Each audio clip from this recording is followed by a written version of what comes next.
Hi guys, hello, kumusta po kayong lahat? So andito ako ngayon sa Solong Island. So ito po yung isa sa pinakamagandang napuntahan ko na. Tapos yun, nandito kami bumalik dito. So yan, dito po to sa sa Selvino Lobos. So yun, pupuntahan natin yung swimming pool nila. So yan guys, napakaganda po dito. So yan, andito po to sa kataas-taasan. So ayan, pupunta tayo sa swimming pool nila. Ayan, CR nila.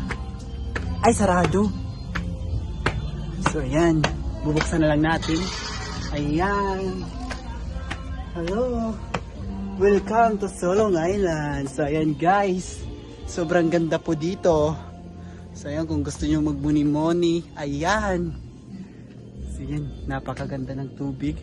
Tapos dito naman, ayan, parang nasa nasa kataas-taasan talaga guys. So napakaganda po dito. So yan. So parang nasa tayo, nasa Baguio. Kasi malamig po dito yung yung temperatura. So yan. So yan guys. Ayan. Nandito po to sa sa taas ng mahabang tulay doon sa dito sa Selvino.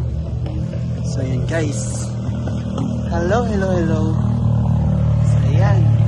Ando naman yung tulay na mahaba, mataas. Ayan sa baba. So ayan guys, napakaganda po dito, napakaganda ng tubig, napakalinaw. So ayan. So sa mga gustong pumunta dito, andito po to sa Selvino Lobos. Bago po yung bayan ng Selvino Lobos. So siguro mga 20 minutes pa pupuntang, hindi ko lang sure. Papuntang sa bayan ng Selvino Lobos. Siguro mga 40 minutes mula sa sa crossing papunta dito. So ayan guys. Napakaganda po dito. Tapos ayan, papasok tayo guys. So ayan. Ayan, may ginagawa pa sila dito na hindi ko alam kung ano yan.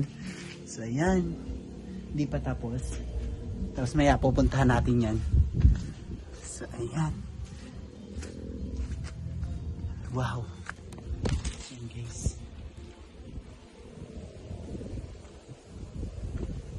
So ayan.